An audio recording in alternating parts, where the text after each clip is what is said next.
I hear a noise coming from the street, Watson. The authorities are arriving. It's time for us to go. Holmes has been locked away in his room for days, always saying the same things. I'm thinking, Watson. Very good, Watson. As you wish, Watson. But I am thinking too, so much so that I can't sleep. Annie Chapman. Good Lord.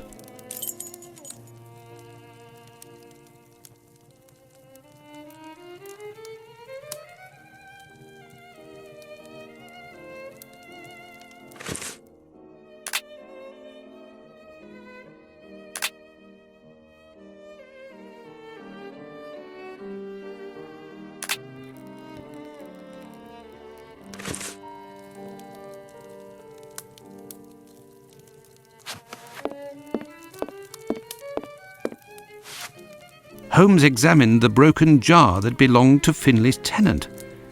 I wonder what this substance is. I don't recognize the odour. Formalin, Watson. This jar contained formalin. Interesting, don't you think? I've been waiting for something for days. Just the tiniest bit of news that would make sense of this whole matter. But there's nothing, neither from the press nor the police. Unless Inspector Abberline is holding on to some information without realizing its importance, which is quite possible. It is time for you to return to the police station in Whitechapel, Watson. And didn't you tell me that you had a matter to take care of it? Take advantage of it to learn more about this pill and its contents. But Holmes, it's late, and spending another night in this district is hardly my idea of entertainment. I know, Doctor, but we don't have any choice. Time is against us. Take your pistol in case you run into any troublesome characters. Fine, as you wish, Holmes.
Good evening, Mr. Solomonovich. Good evening, Doctor. What a pleasure to see you again. Have you finished converting the harnesses? Yes, just now. I got a little behind because of all the commotion. Commotion? Don't you start. 3 days ago, the very afternoon that you passed by, there was a chase throughout the neighborhood.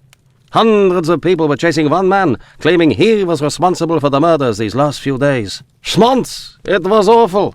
I hope those maniacs didn't catch him. Better the police should. Tell me, did John Pizer turn himself in to the police? Things unfolded as they should. Look in the newspaper, the Daily News from today. Farewell, Isaac. Goodbye, Doctor.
Good evening, Dr. Gibbons. Dr. Watson. Did you keep the cane we spoke of last time? I was going to sell it tomorrow, would you believe, having not heard word. Here are your harnesses, Doctor. They are top quality, I'd say. Definitely worth the price of this walking stick. Here, it's yours. Do you have any formalin here? No, definitely not. They have it in university hospitals to conserve anatomical specimens in jars. But in a little clinic like mine, we don't keep anything but bad memories. Well, farewell, Doctor. Goodbye, Dr. Watson. I must go to Miss Bella's. Yes, Doctor? Could you tell me what type of pill this is? Yes, we have those here. It's not really a medication. We give them to patients with chronic respiratory conditions like tuberculosis. Did you have a patient by the name of Annie Chapman, the woman killed 3 days ago? Indeed. She came in the morning of her death. Poor woman. Did you give her these pills? Yes, now that I think of it. She actually came in twice. The first time I gave her an almost empty container without making her pay. She came back during the day and said she dropped the container and stepped on the pills. She wanted to know if I could give her more again without paying. I refused. After she left, a patient who was there told me that he lives at the same place and confided that she had been lying. He saw the pills fall in the tenement's communal kitchen, but the woman immediately wrapped them up in a piece of paper. Where did this paper come from? According to this man, she'd found it near the chimney in the kitchen. Anyone could have thrown that paper there. That envelope can't have anything to do with the murder. Pardon, Doctor? Nothing. I was just talking to myself. Well, farewell, Doctor. Goodbye, Dr. Watson. I must go to Miss Bella's.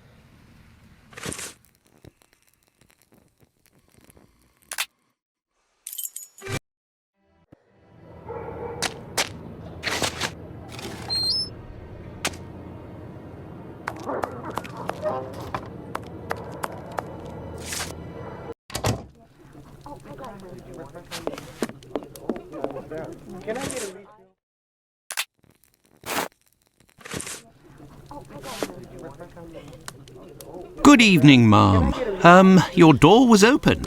Isn't that a little dangerous? Hello, Doctor.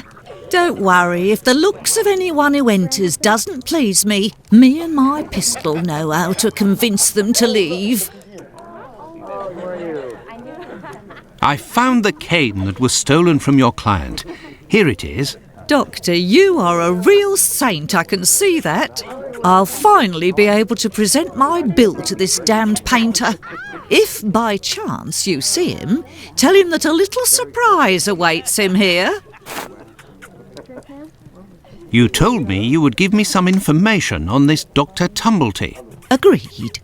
He's a Canadian or an American. He parades from time to time through the neighbourhood in a 50-guinea suit and acts like a doctor. But for business he isn't worth it. This damn Yankee hates women. The few times that he was approached by the girls, he spit on them, all the while hurling insults. It would seem that he was hunting for the bad boys. He's looking for trouble, that animal.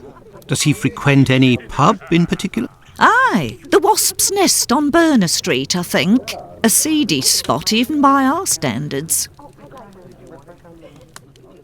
Do you happen to know Annie Chapman, the poor woman who was killed 3 days ago? Dark Annie?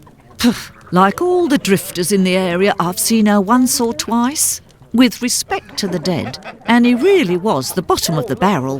What do you mean? Well, in our profession, the pretty young ones go out when night has barely fallen and don't have a problem finding takers. But poor girls like Annie or Polly Nichols, who aren't as tender and are often sick, sometimes trudge around for a whole night in the cold and the rain before landing a client. And that doesn't help their appearances either. They don't have much choice about paying for a bed for a few hours, a glass of gin or a hot meal. How terribly sad. That's the price of survival in Whitechapel, my angel. One of my girls knew Annie for some time. They bought some jewellery on the black market, I think. Jewellery? How could Annie Chapman have possibly afforded jewellery? Luxuries for a woman are always relative to her condition, Doctor. As a matter of fact, it was real cheap junk. Annie got 3 assorted brass rings, I think. It's been said I have a memory for jewellery. How is Lucy keeping? She's doing well, Doctor, but believe me, it won't last. Rare are the girls who can build a future in our profession. Very well, I shall let you get back to work, Mark. See you soon, my love.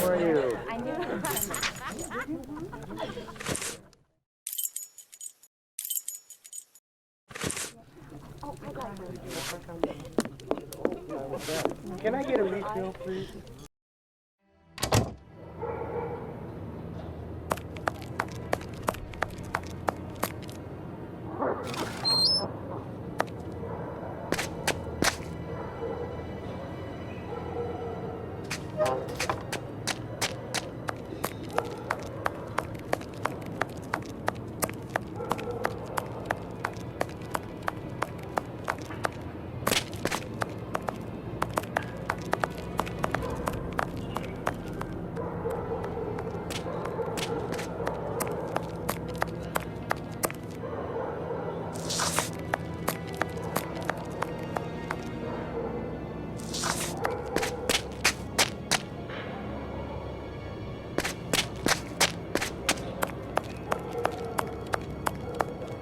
The Wasp's Nest.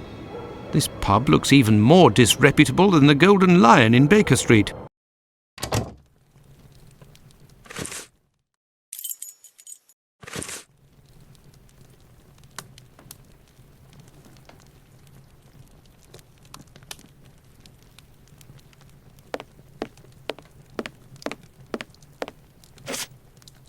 Good evening, sir. It'll be the coup of my career, Governor said. Ha! You'll make loads of dots of the paper, he said. You're a journalist? That's so. Tom Bulling at your service. The Whitechapel ferret, the wizard with the scoop. You don't appear to be in a state to write anything, my friend. You're mistaken. Whiskey passes through the blood and turns into ink. Simple. You see, mugs and inkwells are all the same. Don't you think you should settle your tab and go home? My red ink? Where's my red ink? I won't even pay half a halfpenny if they don't return my red ink. It's my blood, you hear? Very well, I'll be on my way.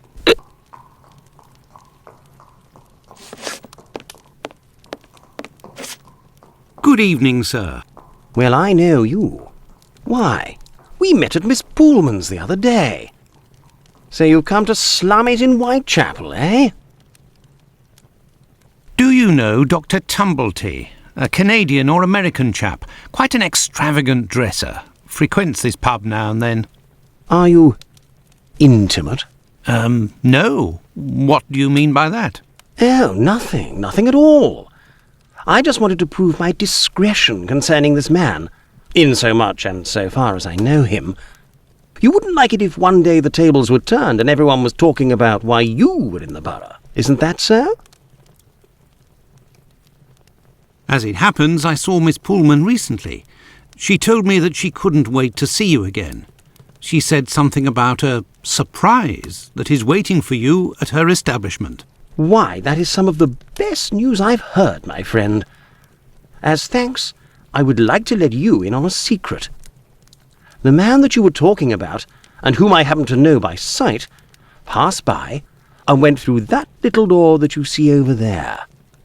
Another man let him in. They weren't together for more than a few minutes, to be sure, eh? Well, I will continue my search. Ah, love. But what is this person trying to imply? This matter is beyond me.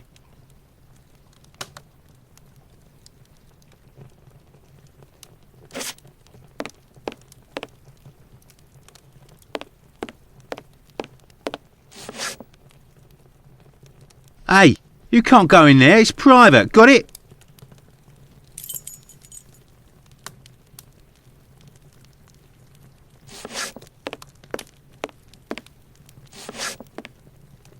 This is the sink where the barmaid puts the glasses to soak. Look, red ink. What's that doing here? The bottle is closed. There must still be some ink inside, and it looks like a glass. The barmaid must have put ink into the sink by mistake. Right. Do I get in your way? Me? If you'll excuse me, sir.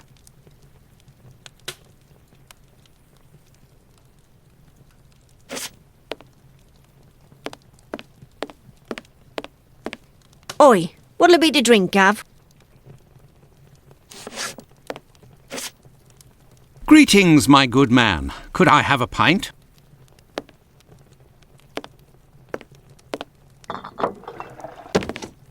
Here, Gov. I've been told that Dr. Tumblety might be found around here. Is that so? I don't do a roll call of all the drunkards here. I've got my hands full just making sure I get their money. Don't people pay when they order? Nah, look at that little scribbler there. Completely dead drunk. Tonight's tally is about as long as his arm. If he skips out, I'll be in for a guinea almost. What's behind that locked door over there? Can I go in? Not likely. And let me be unless you're wanting a drink, got it? Goodbye, my friend. Oi, that's it.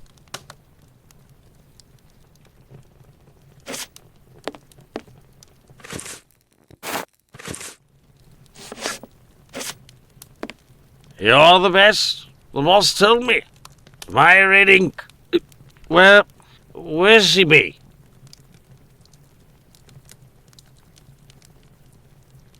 I found your red ink, my friend. You should settle up and head home. Thank you, my friend, thank you. The spring-heeled phantom will be revived.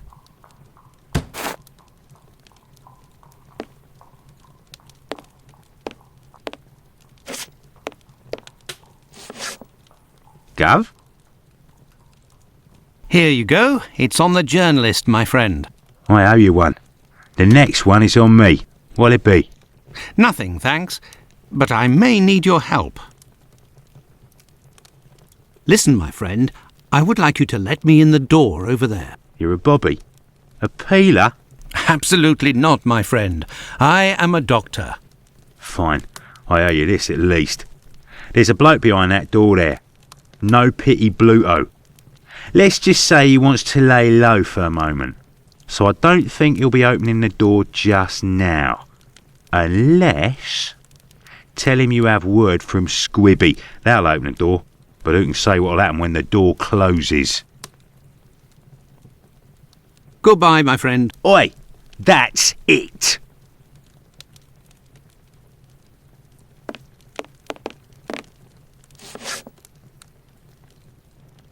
Let me in. I have news from Squibby. But stay calm. And who are you? Where's Squibby? He's out. To be honest, I don't actually know this Squibby chap. I was actually wondering if you knew Dr. Tumblety, a Canadian or American fellow. He came in... Sure we know him. Excellent. Can you... You know about gas? I'm afraid not. I am a doctor. Then I ain't interested. You can be leaving now. But if I find out who snitched to the peelers, I'll find you. Got it? But I can pay you for... Keep your coins for the paupers, or one of the gas boys who ain't afraid of nothing and knows how to hold his tongue. You bring him to me. I'll meet with you.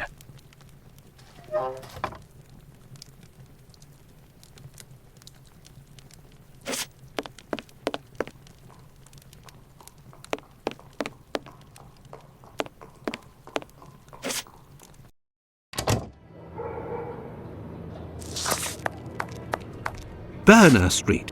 Burner Street.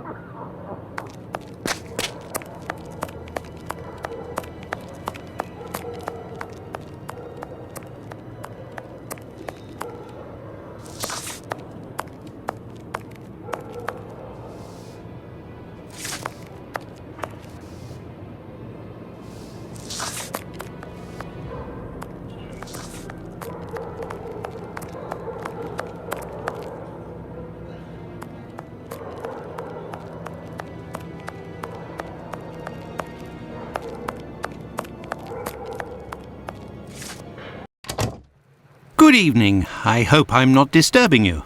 Not at all, Doctor. This man, Mr. Richardson, is a witness to the horrid affair at 29 Hanbury Street, the murder of Annie Chapman. We are discussing the relevance of his testimony. You're probably not in a position to discuss it with me, but I would like to know more about what you call the relevance of this young man's testimony. Oh, there's no secrecy. It's simply that the testimony given by Mr. Richardson doesn't match the time of death given by the coroner, Dr. Phillips. What was the time of death, according to him? Before 4:30 in the morning. My conclusions were the same. Were there any other conflicting testimonies? Well, 2 other witnesses summoned at the preliminary inquest gave testimony, but in these cases too, the times don't match. Do you remember what it was they said? I didn't question them myself. A colleague of mine took down their statements on paper, but on deciding they were of little use, he tore them up and threw them in the bin. There's no point in being bogged down with useless paperwork. I will take my leave, Humphreys. Goodbye, Doctor.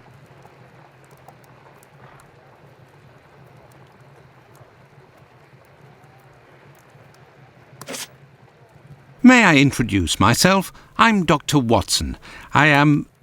You wouldn't be the chap what writes the detective stories in that there paper?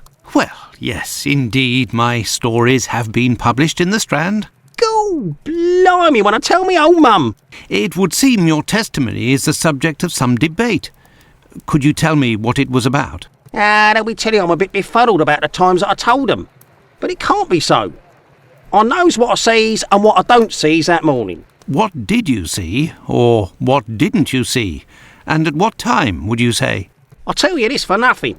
It's me old mum who lives at the house where the body was found out back in the garden. She has her shop at the bottom to the right of the stairs. Her door was broken down not too far back because it's a real zoo it is. Right, the morning it happened, I head that way to see if me old mum has finally had the place broken into. It was 4:45 when I got there. That I'll swear on me dear old mum's life. I had a look round to see if the cellar had been taken. No. I had a little sit down on the stairs by the courtyard because me shoes were causing me no end of pain and I had a cut and all. I didn't seize a single thing below the steps, Doctor, not one single thing. If there was some bird all covered in blood, tain't no how I could have missed that, even if it were night time. Right, 5 minutes after getting to number 29, I had to clip off. And now they tells me that either I can't tell time no more, or I was fixing me loafer next to a stiff that was still steaming. All right then. Evening, gents.